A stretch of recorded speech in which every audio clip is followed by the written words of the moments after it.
빠른 이해를 위해서 등장인물과 관련된 오늘도 배경들을 미리 확인하고 본문으로 들어가려고 합니다. 인물 위주의 설명이기 때문에 시간 순서와는 상관없이 설명을 드리겠습니다. 배경을 잘 들으시면 나중 이해가 훨씬 더 수월해집니다. 오늘 본문은 표시해 두시고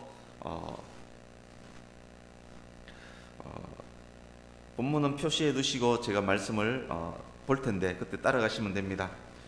다윗 신하 중 최고 무게감 있는 사람은 단연 요압입니다. 요압은 다윗의 여동생 스루야의 장남입니다. 걸출한 장군 아비새와 아사엘은 요압의 친동생들입니다. 그러니까 다윗은 요압, 아비새, 아사엘 3형제의 외삼촌이 됩니다. 요압이 다윗을 위해서 많은 공을 세운 것은 사실이지만 자신의 정치적 군사적 이익을 위해서 다윗의 뜻을 어겼던 것도 사실입니다. 1인지하 만인지상의 거물, 요압이 그런 거물, 우리 조선시대 드라마를 보면 왕도 함부로 할 수 없는 대감들, 그런 대감이 되어버린 것입니다. 요압이 다윗의 뜻을 어긴 사례 2개를 이제 확인해 보려고 합니다. 사무엘하 2장으로 갑니다.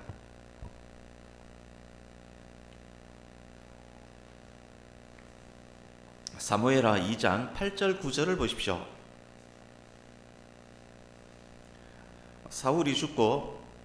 사무엘하 2장 8절 9절 사울이 죽고 사울의 아들 이스보셋이 이스라엘의 왕이 된 적이 있었습니다. 짧은 기간이지만 이스보셋이 왕이 됩니다. 이스보셋이 왕이 되도록 적극적으로 도왔던 사람이 아브넬 장군입니다. 그때 다윗은 유다만의 왕이었습니다. 2장 23절 보십시오. 사무엘하 2장 23절 요압의 동생 아사헬이 아브넬을 추격하던 중에 죽습니다. 이스라엘과 유다 간 전쟁 중에 일어난 일입니다. 이제 3장으로 가서 20절 21절 보십시오. 3장 20절 21절 이스라엘의 왕 이스보셋과 그 이스보셋을 옹립해서 세운 아브넬 간의 사이가 틀어집니다. 아브넬이 이스보셋을 배반하고 이스라엘과 유다를 통합하려고 시도합니다. 평화적 통합을 위해서 아브넬이 다윗을 찾아갑니다. 다윗과 협상이 잘 끝났습니다. 다윗은 유다에 온 적국의 사령관 아브넬을 평안하게 보내줍니다. 27절 보십시오. 요압 장군이 평안히 돌아가는 아브넬을 속이고 다시 불러서 조용히 살해합니다. 전쟁 중 죽은 자기 동생 아사헬의 원수를 그렇게 갚은 것입니다. 뿐만 아닙니다. 만약 통일 왕국이 된다면 자신의 강력한 경쟁자가 될 것이 뻔한 아브넬, 그 아브넬을 미리 처리해버린 것이기도 합니다. 평화를 위하는 때에 마치 전쟁 때처럼 속이고 죽였습니다. 요압은 개인의 복수를 위해서, 정치적 야망을 위해서 기름 부어 세운 왕 다윗의 뜻을 무시한 것입니다. 이제 사무엘하 17장으로 가서 25절을 보십시오. 사무엘하 17장 25절 압살롬이 반역을 일으켰을 때입니다. 이스라엘의 군대 장관 요압은 여전히 다윗 편에 서 있습니다. 아들 압살롬이 반란을 일으킨 압살롬이 요압 대신 자기의 군대 장관으로 아마사를 임명합니다. 아마사는 다윗의 또 다른 여동생 아비가일의 아들입니다.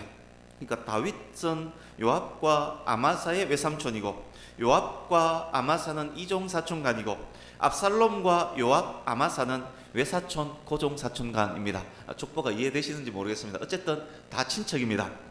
19장 13절 보십시오. 압살롬의 반역이 실패로 끝났습니다. 다윗이 민심 수습의 일환으로 반란군의 사령관이었던 아마사를 자기 군대 지휘관으로 임명합니다. 아마사가 요압의 강력한 경쟁자로 부상하는 순간입니다. 20장 8절에서 10절 보십시오. 20장 8절에서 10절 보시면 압살롬 이후 세바라는 사람이 또 반역을 일으켰던 그때 일인데, 그때 그 반역 진압을 위해서 요압도 아마사도 지휘관으로 출전을 합니다. 그러던 어느 때 요압이 아마사를 불러서 형님 하면서 입 맞추는 척 하다가 칼로 찔러 죽입니다. 아군을, 그것도 사촌 형제를 전쟁에서 적을 죽이듯 죽입니다. 기름 부어 세운 이스라엘 왕 다윗 뜻을 정면으로 거역한 것입니다. 평안할 때 평안을 깨뜨린 요압의 행위였습니다. 현재의 요압은 왕 다윗도 쉽게 처리할 수 없는 그 정도의 거물이 되어버린 것입니다. 자기의 조카이지만 이제 권력 2인자, 엄청난 권력자가 되어 있는 것입니다. 이제 시므이에 대해서 알아보겠습니다. 사무엘하 16장으로 갑니다. 사무엘하 16장 5절에서 8절 보십시오. 최근 주일낮 말씀에 자주 이렇게 스쳐 지나가듯 언급했던 내용들이기도 합니다. 다윗이 압살롬을 피해서 급하게 도망할 때 일입니다.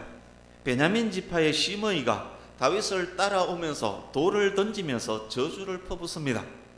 하나님의 기름 부음 받은 자를 저주한다는 것은 하나님의 뜻에 대한 정면 거역입니다. 시므이가 이렇게 할 수 있었던 것은 나름의 권력적 기반도 있었기 때문입니다. 이제 19장 16절에서 23절 보십시오. 19장 16절에서 23절. 압살롬의 반란을 진압한 다윗이 예루살렘으로 복귀합니다. 시므이가 그때 나와서 지나간 일들, 그때 돌 던지면서 저주했던 그 일에 대해서 엎드려서 용서를 빕니다. 다윗은 네가 죽지 않으리라 맹세까지 하면서 살려줍니다. 민심수습, 국론 통일의 일환이었을 것입니다. 그러나 이스라엘의 왕을 저주한 시므이의 죄는 죽어 마땅한 죄입니다. 이후 다윗의 마음이 혹 바뀌었다 할지라도 하나님의 이름으로 맹세까지 했기 때문에 다윗이 시므이를 죽이지 않습니다. 이제 바르실레에 대해서 알아볼 겁니다. 사무엘하 17장 27절에서 29절 보십시오. 지난주 말씀 때 언급된 내용입니다. 사무엘하 17장 27절에서 29절. 압살롬에게서 급히 도망 나온 다윗 일행이 마하나임에 이르렀습니다. 그곳에서 도움의 손길을 만납니다. 특히 길르앗 사람 바르실레의 도움이 컸습니다. 원수의 목전에서 한상 차려주시며 위로하시는 목자 하나님의 손길을 바르실레를 통해서 경험을 합니다. 19장 31절에서 39절 보십시오. 19장 31절에서 39절 눈으로 쭉 읽으시면 됩니다. 80세 노인 바르실레가 압살롬의 반란을 진압한 후 예루살렘으로 돌아가는 다윗을 요단강까지 따라와서 배웅을 합니다. 그때 다윗이 말합니다. 나랑 같이 예루살렘으로 갑시다. 그대에게 받은 은혜 내 다 갚으리이다. 바르실레 대답합니다. 나이 80 먹은 제가 왕과 함께 가면 왕에게 누가 될 것입니다. 저는 단지 배웅 나온 것일 뿐입니다. 바라옵건대 저는 고향으로 돌아가게 하시옵고 혹 저에게 베푸실 은혜가 있다면 저의 아들 김함에게 베풀어 주십시오.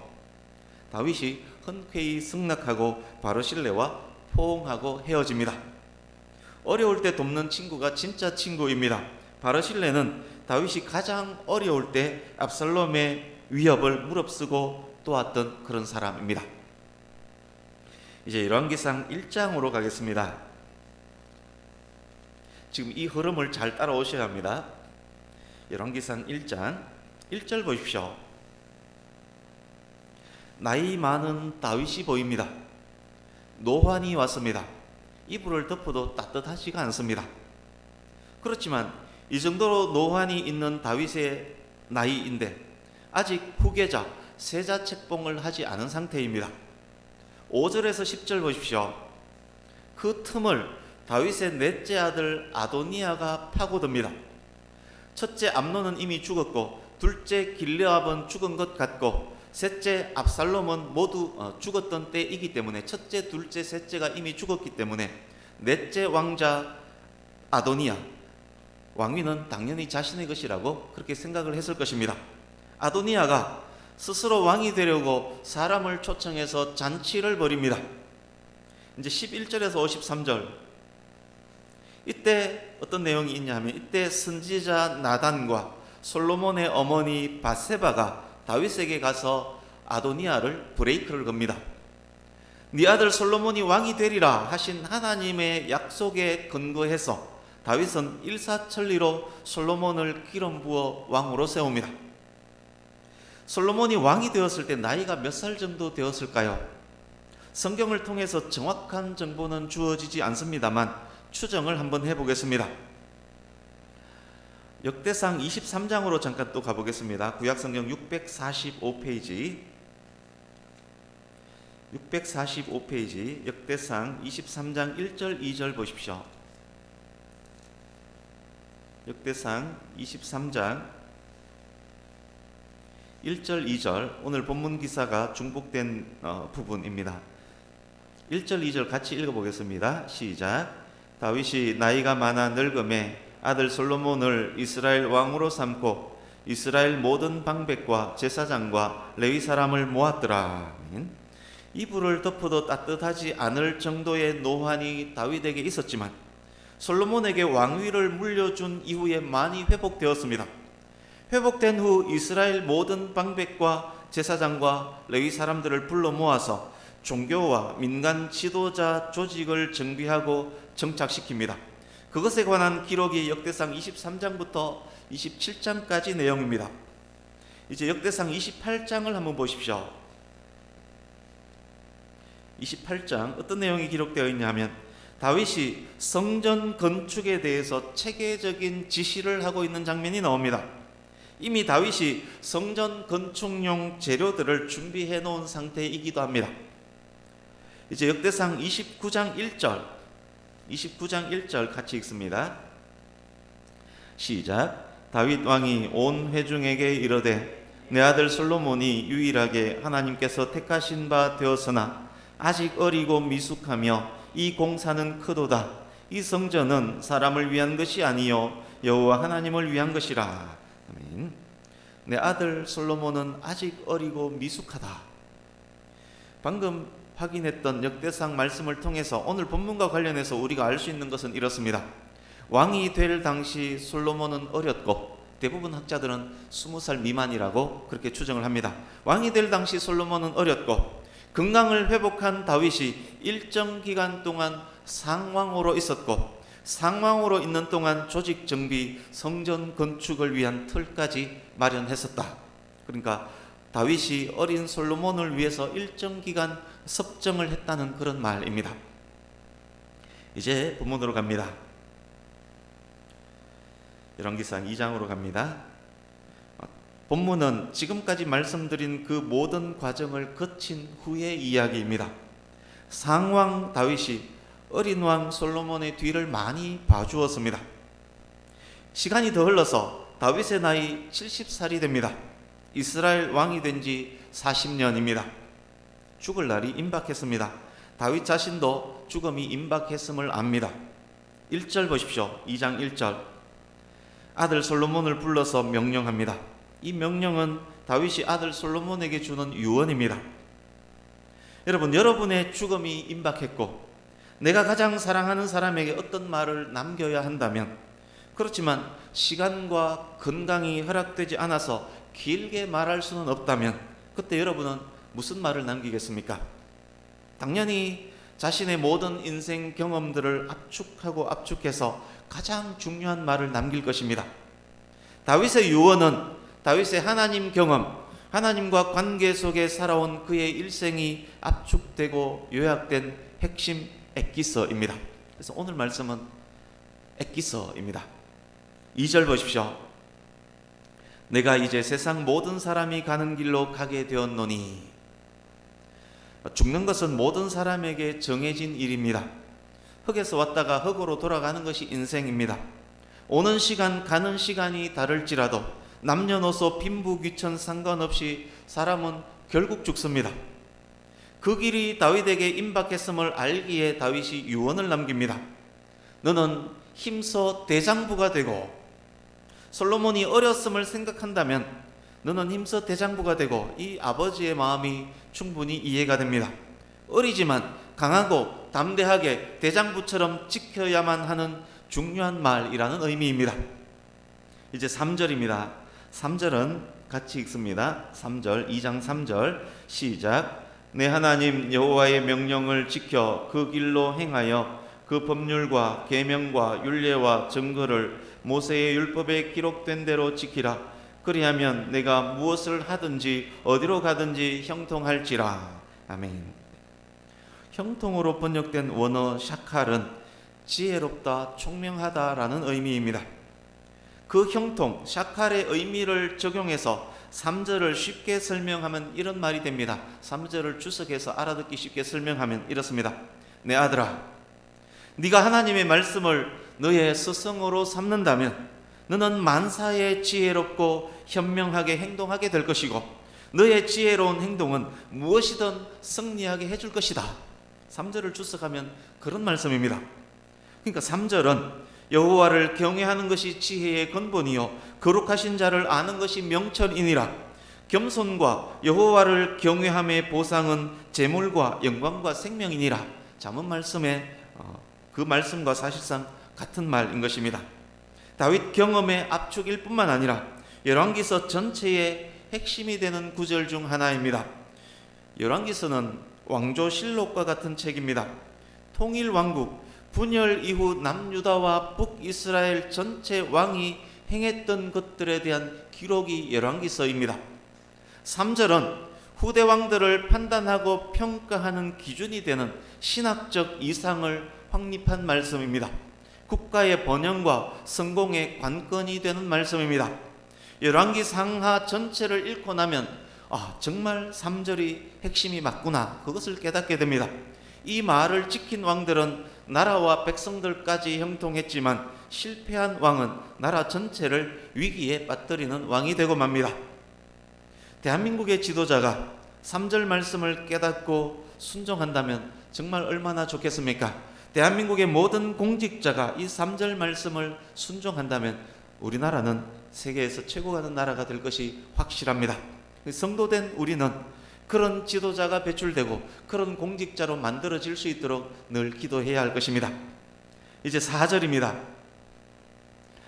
4절은 신명기 6장 4절에서 9절 쇠마 이스라엘과 사무엘하 7장 12절에서 16절 다윗 언약이 합쳐진 말씀입니다. 이스라엘과 다윗에게 하신 하나님의 약속입니다. 하나님은 반드시 약속을 지키시는 신실하신 하나님입니다.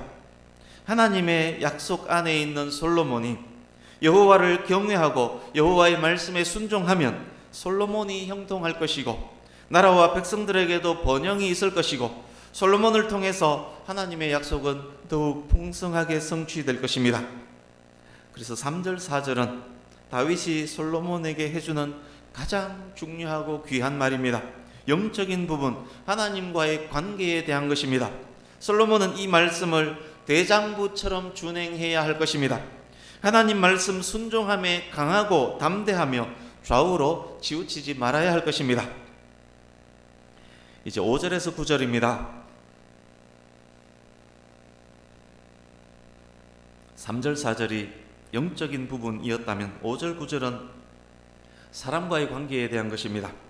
3절 4절 준행함에 대장부와 같아야 하듯 5절 9절 준행함에 있었어도 대장부와 같아야 할 것입니다. 우리 성경에는 번역되지 않았지만 원어 성경 5절 맨 앞에 그러므로 이제라는 베캄아타라는 단어가 있습니다. 그러므로 이제 다윗이 모든 사람이 가는 길로 가야 합니다. 그러므로 이제 더 이상 다윗이 할 수 없고 더 이상 도와줄 수 없는 일이 있습니다. 그러므로 이제 아들 솔로몬이 그 일을 해야만 합니다. 이스라엘의 미래를 위해서 하나님의 왕국 이스라엘의 기강 확립을 위해 해야 할 일을 다윗이 이제 명령합니다. 5절 6절 보십시오. 서두에서 확인했던 요압건에 대해서 이렇게 말합니다. 요압이 나에게 행한 일들을 네가 알 것이다. 평화의 시기에 마치 전쟁 때처럼 무지한 사람을 죽였다. 그가 평화를 깨뜨렸다. 요압의 허리띠와 신발에 무지한 이의 피가 묻어있다. 요압의 죄를 그냥 두서는 안 된다. 너는 지혜롭게 이를 처리해라. 나의 뜻에도 정면으로 거역한 요압이기에 그가 만약 살아있다면 네가 통치하는 데 큰 걸림돌이 될 것이다. 그가 평안히 죽음을 맞도록 둬서는 안 된다. 그러니까 경솔하지 않게 명분을 갖춰서 지혜롭게 요압을 처리하라는 말입니다. 7절 바르실레 건에 대해서 이렇게 말합니다. 내가 가장 힘든 그때에 바르실레가 나를 도와주었다. 그의 아들 기맘에게 왕의 상에서 먹는 은혜와 특권을 주어라. 바르실레 가문에 특별한 보상을 베풀라는 말입니다. 8절 9절 시므이 건에 대해서 이렇게 말합니다. 시므이 그가 나를 악독한 말로 저주했다. 내가 돌아올 때 용서를 빌기에 내가 칼로 너를 죽이지 않겠다라고 맹세했다. 그렇지만 생각할수록 그놈은 죽어 마땅한 놈이다. 그를 무죄한 자로 여기지 말지어다. 그가 평안히 죽음을 맞이하지 못하도록 지혜롭게 처리해라. 역시 경솔하지 않게 명분 갖춰서 지혜롭게 시므이를 처리하라는 말입니다. 이런 생각할 수 있습니다. 다윗 쫀쫀하게 시리 자기가 부담스러워 처리하지 못했던 일들을 솔로몬에게 떠넘기는 것 아닌가? 기분 나빴던 일을 솔로몬으로 하여금 안 갚음하게 하는 것 아닌가? 그렇지 않습니다. 이스라엘은 하나님께서 다스리는 나라입니다. 하나님의 나라에서 무엇보다 중요한 것은 공의입니다. 공의는 하나님의 거룩한 속성 중 하나입니다. 이스라엘이 하나님 공의의 법을 따라 다스리는 나라임을 공포하라. 그것을 명령하고 있는 중입니다. 공의는 죄에 대해서는 벌하고 선에 대해서는 상을 주는 것입니다. 요압 바르실레 시므이 건에 대한 명령은 하나님의 공의, 상벌, 하나님의 공의를 실현하는 나라를 만들라는 명령인 것입니다. 10절과 12절 보십시오. 10절에서 12절 보십시오. 이 유언 후 다윗은 죽습니다. 이제 13절에서 25절 보십시오. 한 번 반역 꾀했다가 겨우 목숨 건졌던 아도니아가 또다시 반란을 획책합니다. 그 아도니아가 죽임을 당합니다. 아도니아의 처음 반란에 동참했던 자 중에 요압도 있었습니다. 아도니아가 또다시 반란을 획책했기 때문에 이 반란의 요압 책임 매우 큽니다. 요압이 자기 권력을 위해서 무죄한 피를 흘릴 시도를 또 한 것이 됩니다. 지금까지 자신의 죄에 대해서 조금의 회개도 하지 않았다는 말도 됩니다. 요압이 반란죄로 처형당합니다. 2장 34절에 요압 처형에 대한 내용이 있습니다. 이제 36절에서 45절 보십시오. 솔로몬이 시므이가 예루살렘 지역을 벗어날 수 없도록 지역연금, 가택연금처럼 지역연금 조치를 시행합니다. 예루살렘을 벗어나면 죽을 것이라는 약속을 서로 간합니다. 3년이 지난 어느 날입니다. 시므이의 두 종이 도망가 버립니다. 시므이가 친히 블레셋 땅까지 쫓아가서 자기 종들을 붙잡아 옵니다. 2명의 종이라는 재산을 지키기 위해서 솔로몬 왕과의 약속을 그냥 깨뜨려 버린 것입니다. 시므이가 얼마나 돈을 밝혔던 사람인지를 알 수 있습니다. 죽을 것이란 약속대로 이 일로 시므이도 처형당합니다. 다윗의 명령대로 이스라엘이 공의로 다스리는 나라임을 명분 갖추고 지혜롭고 신속하게 대장부처럼 솔로몬이 선포하고 있는 그런 현장입니다. 이제 3장 보십시오. 솔로몬이 일천 번제를 드리고 하나님께 지혜를 구하고 지혜를 받게 되는 내용입니다. 솔로몬 때 이스라엘은 최고 전성기를 맞습니다. 오늘날까지 솔로몬이란 이름은 지혜의 대명사로 남아 있습니다. 솔로몬 초기 솔로몬의 전성기 내용 이야기가 그렇게 오늘 본문을 통해서 전개가 되고 있습니다. 이제 몇 가지 정리하면서 말씀을 마무리하려고 합니다. 첫 번째, 아까도 말씀드렸지만 누구나 죽는다는 것입니다. 저도 여러분도 지금 밖에 이 더운 날 막 돌아다니고 있는 저 모든 사람들도 죽습니다. 미국 대통령도, 일본 왕도, 일본 총리도, 한국의 대통령도 죽습니다. 방금 태어난 어떤 아이도, 방금 중환자실에 입원한 어떤 노인도 죽습니다. 모든 사람이 죽지만, 그렇지만 모든 사람의 죽는 형태가 같지는 않습니다. 평안히 죽음을 맞이하는 사람도 있지만 두려워 떨면서 맞이하는 사람도 있습니다. 죽어 낙원으로 가는 사람도 있지만 죽어 엄부로 가는 사람도 있습니다. 여호와 경외함의 여부가, 예수 그리스도를 믿음으로 죄 용서함 받았는지의 여부가 어떤 죽음을 맞이하는지의 기준이 됩니다. 둘째, 지나쳐 버릴 수 있지만 오늘 본문 안에는 구속사 이야기가 포함되어 있습니다. 사울로부터 시작된 하나님의 나라 이스라엘이 다윗을 거쳐서 솔로몬 때에 더욱 이상적으로 완성이 됩니다. 예수님의 초림으로 이 땅에 임한 하나님의 나라가 발전, 성숙, 확장의 과정을 거쳐서 예수님께서 재림하심으로 완성이 될 것입니다. 구속사적으로 볼 때 이스라엘의 전성기는 그리스도로 말미암아 완성될 하나님의 나라를 예표합니다. 궁극적으로 하늘 예루살렘, 새 하늘과 새 땅에 대한 예표입니다. 공의로운 나라는 하나님께서 친히 통치하시는 공의와 평강의 나라에 대한 예표입니다. 예수님 재림 때 어떤 일이 일어납니까? 공의에 의한 상벌이 주어집니다. 알곡에게는 곳간에 들어가는 상을, 쭉정이에게는 꺼지지 않는 불에 던져지는 벌이 주어집니다.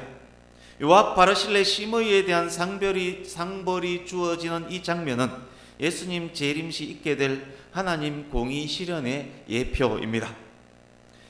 이 예표가 우리에게 있기 때문에, 우리가 이것을 알기 때문에 성도는 죽음 앞에서도 평안을 누릴 수 있는 것입니다. 세 번째, 다윗의 유언에 신실히 준행했던 솔로몬이 부강하고 형통한 나라 이스라엘을 만들어 갑니다. 하나님의 이름을 위한 성전도 완성합니다. 다윗이 그랬던 것처럼 타락의 길을 걷기도 합니다. 그렇다면 솔로몬의 결국은 어땠을까요? 솔로몬도 다윗처럼 인생을 통해 깨우친 최고의 엑기스들을 자녀들에게 물려줬을까요? 만약 그랬다면 솔로몬은 어떤 말들을 자녀들에게 물려줬을까요? 주보에 있는 전도서 12장 11절에서 14절 말씀을 같이 읽겠습니다. 오늘 나눈 모든 말씀들을 이 말씀과 주보에 기록된 이 말씀과 비교해 볼 수 있기를 바랍니다. 같이 읽습니다. 시작. 지혜자의 말씀들은 찌르는 채찍들 같고 회중의 스승들의 말씀들은 잘 박힌 못 같으니 다 한 목자가 주신 바이니라. 내 아들아, 또 이것들로부터 경계를 받으라. 많은 책들을 짓는 것은 끝이 없고 많이 공부하는 것은 몸을 피곤하게 하느니라. 일의 결국을 다 들었으니 하나님을 경외하고 그의 명령들을 지킬지어다. 이것이 모든 사람들의 본분이니라. 하나님은 모든 행위와 모든 은밀한 일을 선악간에 심판하시리라. 아멘. 목자이신 하나님께서 주신 말씀을 깨닫고 설파하는 자들이 지혜자와 스승들입니다. 그들의 말에 순종하는 것이 곧 여호와의 법률, 계명, 율례, 증거들을 지키는 것입니다. 이것이 제일 중요합니다. 솔로몬이 공부도 많이 했고 많은 책도 썼지만 그것보다 더 중요한 것이 말씀에 대한 순종입니다. 그래서 솔로몬이 결과적으로 죽음이 임박한 솔로몬이 이것저것 다 인생 경험한 솔로몬이 결과적으로 말합니다. 하나님을 경외하고 하나님의 명령을 지키는 것이 모든 사람들의 본분이다. 사람에게 제일 중요한 것이 바로 그것이다. 내 아들아, 이것을 반드시 기억해라. 내 아들아, 공의의 하나님께서 공의로 상과 벌을 주실 것임도 꼭 기억해라. 이것이 지혜자의 삶이고 그런 삶을 사는 자는 무엇을 하든지 어디로 가든지 형통할 것이다. 솔로몬의 유언과 다윗의 유언은 결국 같은 말입니다. 이것이 진리입니다. 이것이 하나님의 말씀입니다. 이것이 하나님의 뜻입니다. 사랑하는 성도님 여러분, 저와 여러분 모두가 무엇을 하든지 어디로 가든지 형통하기를 간절히 바랍니다. 그러나 그 형통은 그냥 주어지지 않습니다. 여호와의 말씀에 순종할 때 주어집니다. 여호와의 말씀에 순종하는 것이 지혜이기 때문에 지혜가 우리에게 있다면 우리는 분별해서 일을 할 것이고 그런 분별하고 일을 한다면 형통하는 것 당연하지 않습니까? 여호와의 말씀에 순종할 때 형통은 주어집니다. 말씀에 순종함으로 형통한 우리가 될 수 있기를 예수님 이름으로 축복합니다. 말씀에 순종하는 삶을 대장부처럼 살아서 형통함의 경험들도 많이 쌓아서 오늘 말씀이 진리임을 우리의 삶으로 증명할 수 있기를 또한 바랍니다. 우리의 마지막 말을 우리가 사랑하는 사람들에게 하게 될 그날에 이 말씀을, 이 믿음을, 이 정신을, 이 뜻을 사랑하는 사람들에게 물려줄 수 있기를 바랍니다. 돈보다, 명예보다, 권력보다 만배나 더 귀한 유산이 바로 이것입니다. 그리고 누구나 가게 되는 그 길을 나를 구원하신 예수 그리스도로 말미암아 기쁨과 감사와 평안으로 대장부처럼 그 죽음의 길을 갈 수 있는 우리 모두가 될 수 있기를 예수님 이름으로 축복합니다. 아멘. 기도하겠습니다.